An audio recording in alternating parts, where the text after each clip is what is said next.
senior সহসভাপতি সাবেক ছাত্র নেতা বাংলাদেশ উদযাপন ভোটের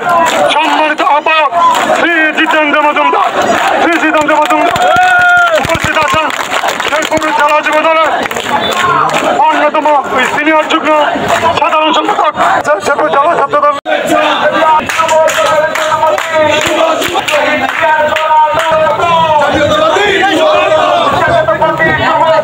শহীদ